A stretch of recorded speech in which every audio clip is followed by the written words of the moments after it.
이 새벽에 하나님의 말씀을 찾아 나오신 귀한 성도님들 환영하고 축복합니다. 참 잘 오셨습니다. 오늘 이 시기 가운데 하나님의 말씀이 여러분 가운데 위로가 되고 또 경각이 되어서 우리가 하나님의 말씀대로 사는 저희가 되었으면 좋겠습니다.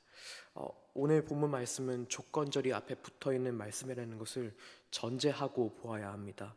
순종하지 않는 백성에게는 이런 벌이 임한다라는 이야기죠. 수요일에는 순종하는 자에게, 순종하는 백성에게 임하시는 복에 대해서 말씀하고 있었는데, 목요일부터는 순종하지 않는 백성에게 오는 벌에 대해서 말씀하고 있습니다. 근데 이게 어떻게 된 것이 참 하루 이틀이면 모르겠는데 3일 내내 이 말씀을 저희가 같이 나누고 있으니 가뜩이나 위로가 필요한 이때 듣기 좋고 쉬운 말씀이 아님은 분명합니다. 근데 수요일 새벽 기도에서 이 28장을 시작하시면서 하셨던 담임 목사님의 말씀이 기억이 납니다. 순종하지 않는 백성에게 주는 경고가 순종하는 백성에게 주신 축복보다 그 나열의 길이가 긴 것은 그만큼 하나님의 백성을 사랑하시는 어버이의 마음이라는 것이죠. 자식이 혹여 다칠까? 자식이 혹여 잘못된 길로 스스로를 망칠까? 하는 아비의 마음이라는 것이죠. 이 묵상이 참 이 본문을 다시 새롭게 보는 데 많은 도움을 주었습니다. 오늘 본문을 하나하나 살펴보려고 합니다. 오늘 본문은 순종하지 않았을 때 나타나는 크게 두 가지 결과와 경고에 대해서 말씀하고 있는데, 다른 나라로부터의 압제가 첫 번째고 두 번째는 질병입니다. 첫 번째로 압제에 대해서 말씀하고 있는 구절은 25절, 26절, 29절부터 34절 이렇게 두 부분입니다. 25절에서는 전쟁에서 패배할 것에 대해서 말씀하십니다. 한 전투에서의 패배가 아니라 철저하게 나라가 무너질 정도의 패배를 말씀하고 계십니다. 모든 나라 가운데 이스라엘이 흩어질 정도의 패배이니까 나라가 망할 정도의 패배인 것이죠. 26절에는 시체를 장사조차 할 수 없어서 그대로 공중의 새와 들짐승의 먹이가 되는데도 그것을 처리할 사람이 없습니다. 그야말로 절망의 끝인 것이죠. 그런 전쟁통에서 겨우 살아남은 사람들도 사는 일이 죽음만큼 힘듭니다. 이웃나라의 압제 때문입니다. 30절부터 34절까지가 그 내용인데 30절부터 31절을 저희가 같이 읽겠습니다. 30절부터 31절 말씀입니다. 30절부터 31절 같이 읽어보겠습니다.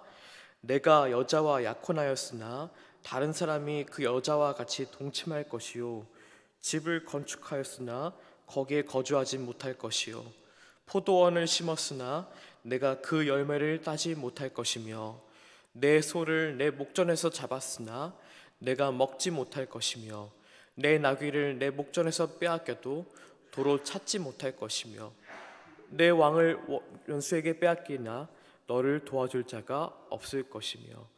아멘.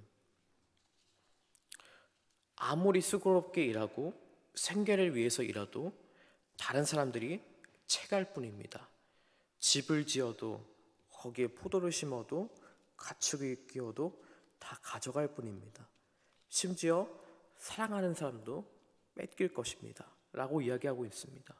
근데 오늘 이 경고를 자세히 보면 이 문장은 두 가지 의미를 갖고 있음을 우리가 보게 됩니다. 먼저 너희가 순종하지 않으면 수고롭게 일해도 아무런 소용이 없는 날이 올 것이다 라고 이야기하는 경고의 말씀이기도 하지만 일종의 비유로도 해석을 할 수 있습니다. 하나님을 떠나 사는 사람, 하나님의 말씀을 떠나 사는 사람은 아무리 좋은 집을 짓고 아무리 좋은 포도원을 짓고 또 아무리 수많은 가축들을 키워도 그것이 과연 그들에게 어떤 의미가 있느냐는 것이죠. 그 축적된 좋은 소산들과 재산들은 그들을 풍요로운 삶으로 인도하는 것이 아니라 오히려 그 마음을 더욱 가난하게 만들고 그 마음을 남에게 빼앗긴 듯한 마음으로 살게 한다는 것입니다. 앞서 다임 목사님의 말씀처럼 하나님의 안타까움이 들리는 듯합니다. 도대체 어찌하려고 그러느냐? 그 좋은 집을 짓고 좋은 포도원을 짓는 것이 무엇이 중요하다는 것이냐? 말씀에 순종하며 사는 것이 우선이 아니라 먼저 자신의 배를 불리기 위하여 사는 삶이 도대체 어떤 유익이 있는 것이냐? 말씀 없는 백성의 끝없는 축적은 결국 끝없는 가난한 마음으로 가는 길이 아니냐? 여러분, 저와 여러분의 삶에 이런 경험이 있습니까? 하나님의 말씀을 떠나 사는 삶이 얼마나 비참한 삶이고 얼마나 스스로를 옥죄게 하는 삶인지를 여러분 느끼신 적이 있나요? 분명히 하나님의 말씀에 순종하지 않는 삶에도 불구하고 삶이 아무런 문제 없이 행복하고 오히려 더 풍족하게 살고 있다면, 그러면 진짜 그것이야말로 큰일인 것이죠. 진짜 큰일인 것이죠. 오늘 말씀으로 돌아가 보면 32절은 자녀까지 빼앗기게 된다고 말씀합니다. 32절 말씀에 내 자녀를 다른 민족에게 빼앗기고 종일 생각하고 찾음으로 눈이 피곤하여지나 내 손에 힘이 없을 것이며 라고 말씀합니다. 자녀가 어려움을 당하고 있는데 구하지 않으려는 부모가 어디 있겠습니까? 그런데 아무리 구하려고 해도 구하지 못하는 상황이니 얼마나 힘든 상황이겠습니까? 말씀에 대한 불순종이 얼마나 극한으로 몰고 가는지에 대해서 경고하는 말씀인 것이지요.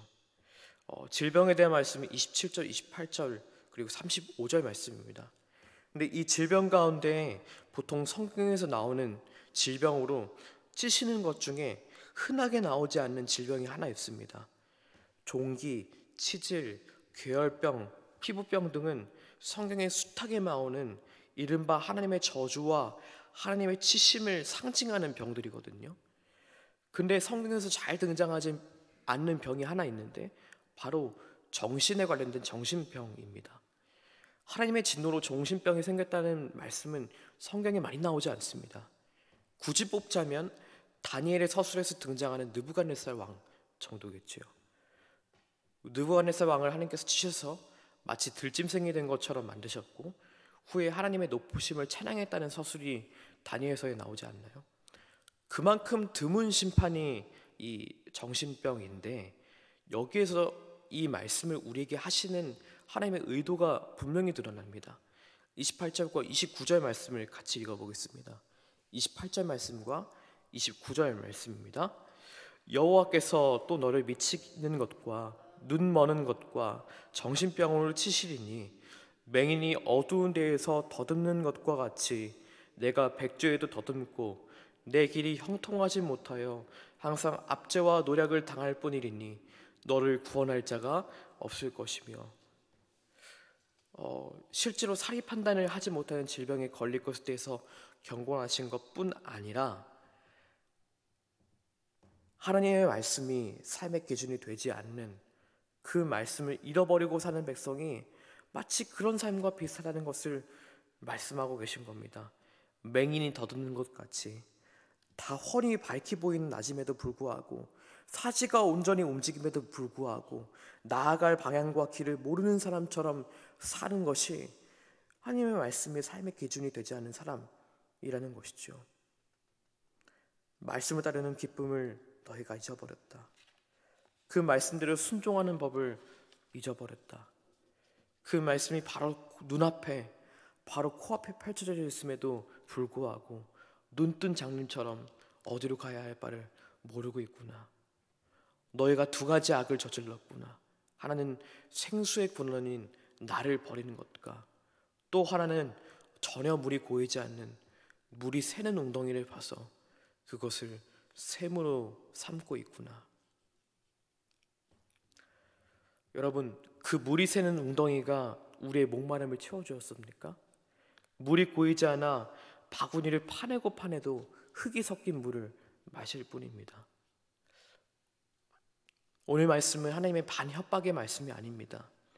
생명이 없는 길로 쫓아가는 하나님의 백성들을 향한 안타까운 하나님의 외침이자 경고를 통해 하나님의 말씀을 따르지 않는 백성들 스스로의 삶이 얼마나 메말라 갈지에 대한 경고의 말씀입니다.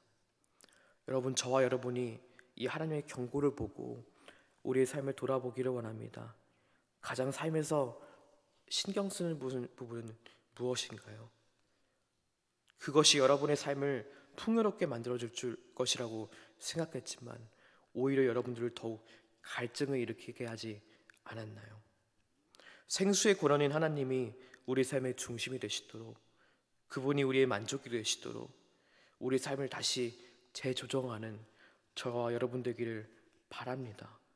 그래서 다른 것들을 따라가는 것과는 비교가 안 되는, 말씀을 따를 때 누리는 만족과 기쁨이 충만하게 되는, 그리고 그 복을 누리게 되는 저와 여러분 되기를 간절히 바라고 기도합니다.